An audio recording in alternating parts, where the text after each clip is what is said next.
Nous sommes le 6 novembre 2020. Chers téléspectateurs, mesdames et messieurs, bonjour et bienvenue sur cette plateforme de la télévision en essence. C'est le journal en langue française. Tout de suite, les titres. L'Union européenne confirme la reconduction des sanctions contre deux personnalités burundaises, dont Gervais Ndirakobucha, qui est actuellement le ministre de l'Intérieur, et Godefroy Bizimana, chargé des missions à la présidence du Burundi. Vous allez le suivre dans ce journal. Evelyne Niosenga, jeune femme de 30 ans, parue sur les réseaux sociaux en train de malmener un enfant de son mari, a été condamnée d'un emprisonnement de 2 ans, une amende de 25 000 francs bouffe et d'une indemnité d'1 million de francs burundais. Une sanction saluée par le mouvement des femmes et filles pour la paix et la sécurité au Burundi. Dans ce journal, vous allez suivre également la suite des séries de témoignages des victimes des différentes crises qui ont endeuillé le Burundi. Voici pour le sommaire. À tout de suite.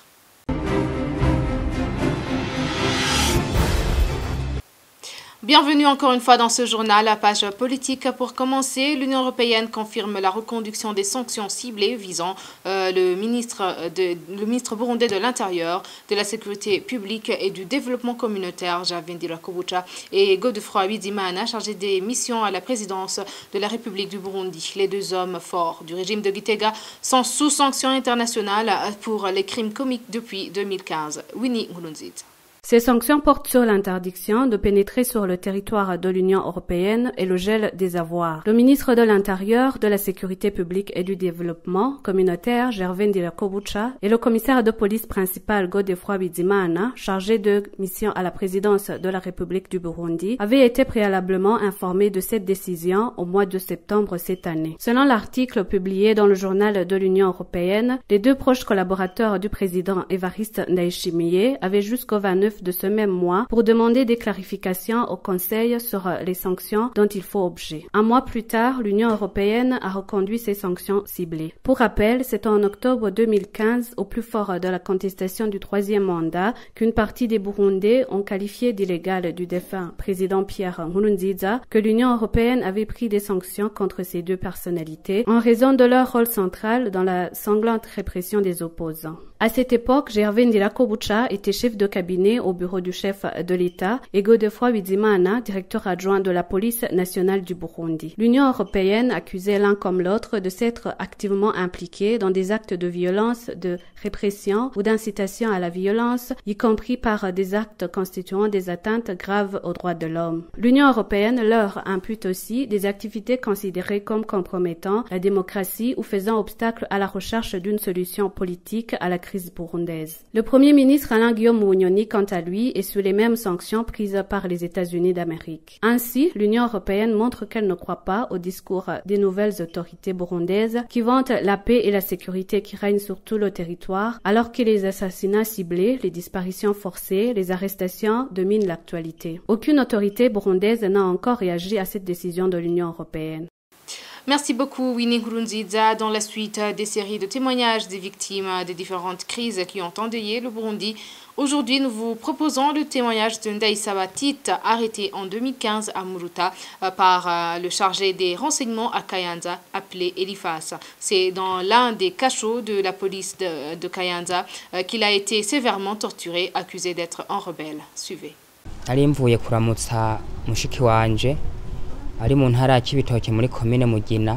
J'avais rendu visite à ma sœur vivant en commune Mugina de la province Cibitoke. Sur mon chemin de retour, j'ai été arrêté par le chargé des renseignements à Kayanza, appelé Elifaz, qui était avec le chef de police de la province Kayanza. Ils m'ont fait descendre du véhicule au niveau de la barrière. Ils nous ont demandé, à moi et mes compagnons, de présenter nos documents, ce que nous avons fait. Ils nous ont sortis du véhicule qui nous transportait à Kayanza. Les policiers nous ont dit qu'ils voulaient nous poser quelques questions. Ils nous ont accusés d'être des rebelles. Nous leur avons répondu que personne d'entre nous n'était un rebelle. Ils nous ont enfermés dans un cachot. Elifaz, le chef de renseignement de Kayanza, le chef de police de Kayanza et leurs agents de transmission sont arrivés et on nous a sortis du cachot.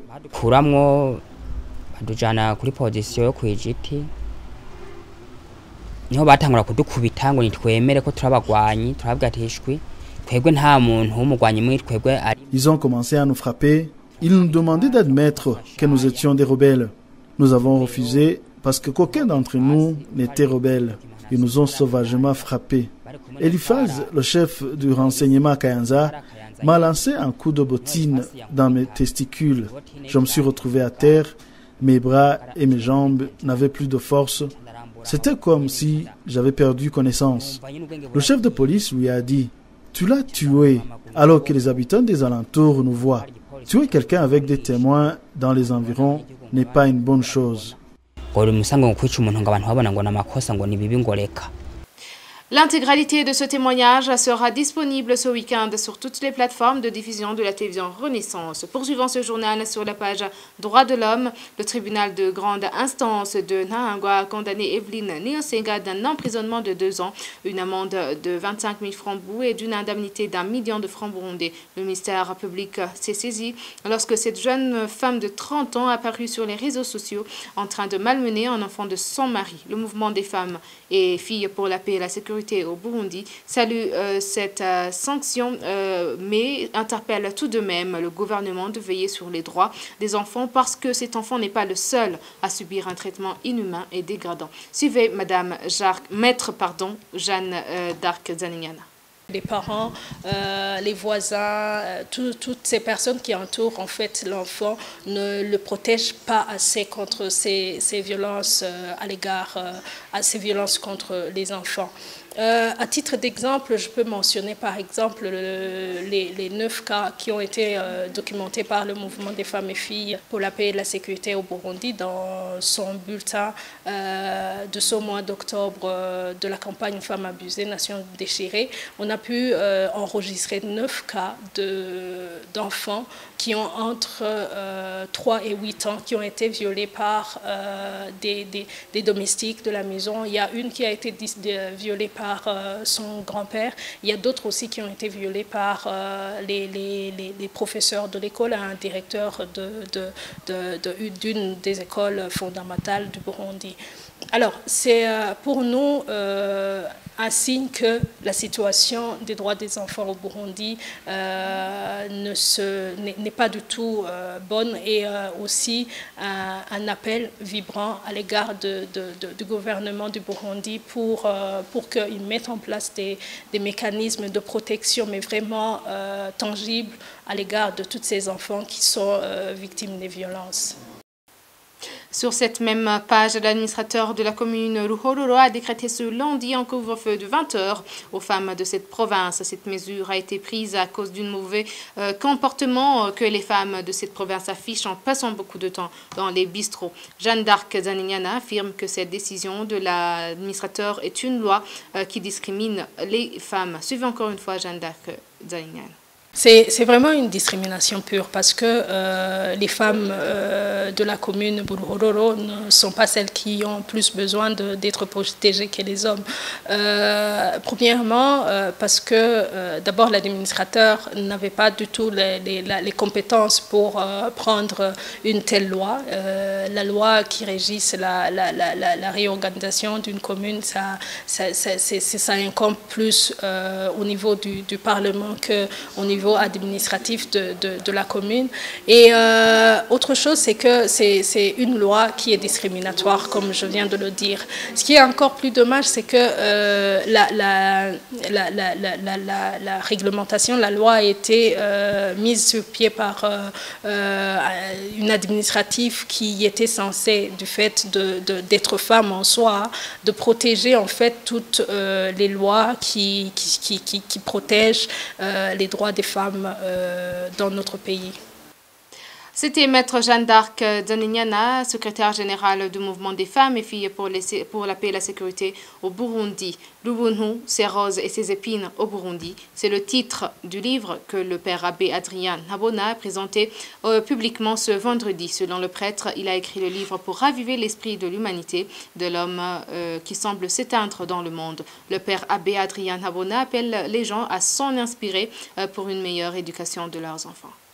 J'ai montré combien, ici chez nous, dans la tradition burundaise, pour être appelé une personne humaine valable, il y a des conditions. J'ai montré d'abord les conditions de la vie intérieure, umutima, la conscience, iteka, le sens de la dignité humaine, ibanga le sens de l'engagement et ukwiyumanganya l'acceptation dynamique de la souffrance. Et puis au plan social, familial et social, j'ai montré combien nous étions très sensibles au goût de l'un. La sensibilité à une co-responsabilité qui devait nécessairement aussi envahir le voisinage. Ici, chez nous, nous considérons le voisin comme un membre de la famille. Et puis, la dynamique du partage, la dynamique d'entraide, le sens du dialogue et l'écoute de l'autre. Tout cela, et le sens de l'hospitalité spécialement, tout cela a marqué notre culture et j'étaye cela avec beaucoup de témoignages à partir des proverbes qui sont mon meilleur domaine de recherche. Et je voudrais que des gens qui le veulent puissent méditer cela et puis s'entraider pour le vivre et surtout pour éduquer leurs enfants. Voilà ce que j'ai voulu faire et ce que j'ai voulu dire. Pour faire face aux épines, c'est tout simplement la réflexion en commun. Que les gens qui sont en association, en famille, aujourd'hui, il y a beaucoup d'associations qui pleuvent, qu'on puisse en discuter et pouvoir essayer d'en vivre par après. Donc moi, je pense que le fait de faire face, c'est de prendre conscience. Et quand on prend conscience d'une chose, on peut avancer très fortement. Et donc pour moi, c'est la seule réponse que j'ai. Faire une réflexion approfondie ensemble pour prendre mieux conscience du fait qu'on est obligé d'être abantu et non du coq. Et enfin, pour clore ce journal, les 4 journalistes du groupe de presse Iwachu totalisent aujourd'hui 382 jours d'incarcération. La cour d'appel de Nahangwa a décidé de leur maintien en prison vendredi 5 juin 2020. Ils ont été condamnés le 30 janvier à 2 ans et demi de prison et une amende d'1 million chacun par le tribunal de grande instance de Bubanza. Christine Kamikadi, Agnès Ndirubusa, Terence Mhodzendi et Jide Harerimana ont été arrêtés à Musigati en date du 22 octobre 2019 et sont accusés de tentative d'atteinte à la sécurité intérieure de l'État. Eh bien, c'est par ici que prend fin ce journal. Merci de nous avoir suivis. À la prochaine édition.